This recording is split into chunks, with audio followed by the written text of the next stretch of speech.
Hello, and welcome to your next lesson. Today, we will create a pivot table based on a large number of records. Today's data has over 50,000, which is perfect for creating a pivot table. We'll also take a look at the Pivot Table Analyze tab as well as the Design tab. These tools are only accessible when we are working within the pivot table, as today's video will demonstrate. Please open the Pivot worksheet and go to the COVID tab to follow along in this lesson. Okay, so here we are on our spreadsheet, and I would like to tell you a little bit about our data. As indicated during our intro, today's data has over 50,000 records. This data comes from the CDC website and is based on records for COVID-19 during the month of January 2021. It only reflects the numbers of patients who were hospitalized as a result of COVID-19. Having said that, let's go ahead and create our table. Let's place our cell inside of anywhere on the table. Now let's go ahead and say Insert. Next, we'll go ahead and select Pivot Table. And we'll say New Worksheet and go ahead and say OK. Okay, as you can see, a new worksheet has opened. Now let's go ahead and take a look at our options. We have the month of January, we have status, sex, age group, race, hospital, ICU, death, and other illnesses. So I would like to begin by selecting hospital. Now let's go ahead and drag hospital to the count. And as you can see, it reflects the total number of records. Now let's go ahead and break this down by race. So let's go ahead and select race. And as you can see, it gives you a breakdown of the race based on numbers. Okay, now one thing that I do want to do, as you can look and see, it says missing and unknown.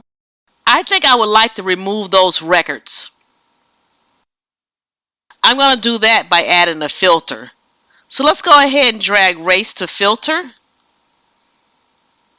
And as you can see, it adds a filter above our data. Let's get the drop down.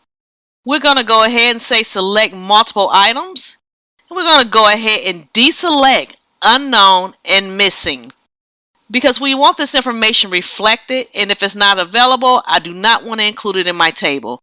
Now I'm going to go ahead and say OK. And I'm going to go ahead and drag race back to my rows. And now let's take a look at our results. We are left with 40,435 records. Okay, so I won't go through each one individually, but what I would like to do next is give a breakdown by age group. So let's go ahead and select age group. And now we get a breakdown of the age group in addition to the race. Now, some things that I have noticed on my age group is I have missing and unknown information. So again, I want to go ahead and apply a filter. Okay, so let's go ahead and select age group and let's drag it to our filter.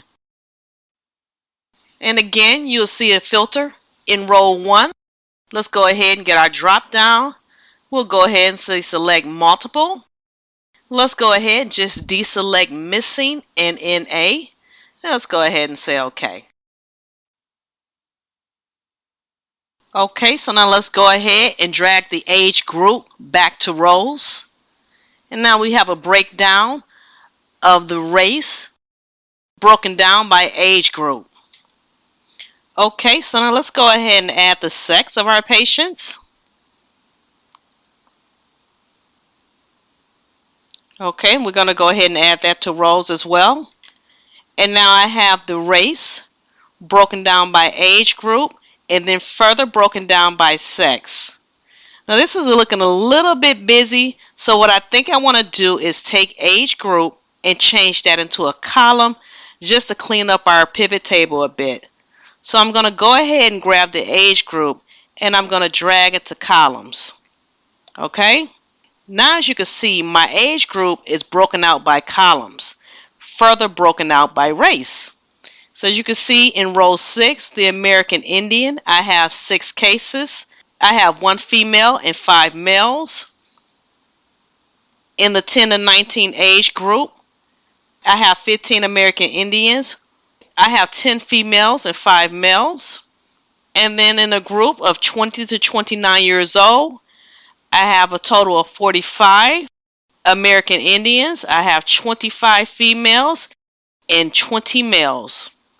Okay, so now that cleans it up nicely.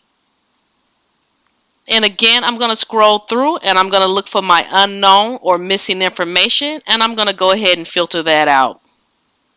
Okay, so let's go ahead and grab sex and we'll drag it to filter. And again, you see the filter in row 1. Let's go ahead and get our drop down. Let's say select multiple items. We're going to deselect missing and unknown. Now let's go ahead and say OK. Alright, now let's go ahead and drag our sex back into the rows.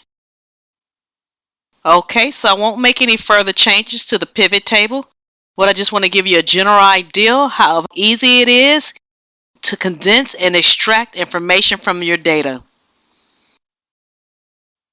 Okay, so now let's go ahead and look at the Pivot Table Analyze tab as well as the Design tab, and then we'll wrap up the lesson.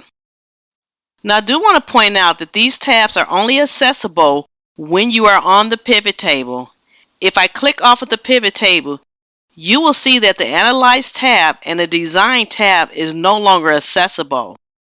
Now let's go ahead and click the pivot table, and as you can see, they're now accessible again.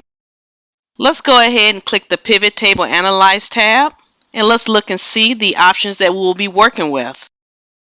Okay, you have the pivot table name, which we did in an earlier video. You have the active field. You have insert slicer and timeline. You have data related changes, and you also have actions such as clear, select, and move. Other tools will include a pivot chart as well as the show hide buttons. Let's go ahead and look at our Design tab. Now this speaks directly to the look and feel of your pivot table. We'll take a look at our layout options, which includes report layout options. We'll also discuss our pivot table style options as well as our pivot table styles. And again, this will be reviewed in videos to follow. And with that being said, I hope you found this information helpful. We're going to go ahead and wrap up the lesson. I will see you in the next video. Congratulations on completing another video and on your commitment to learning this program.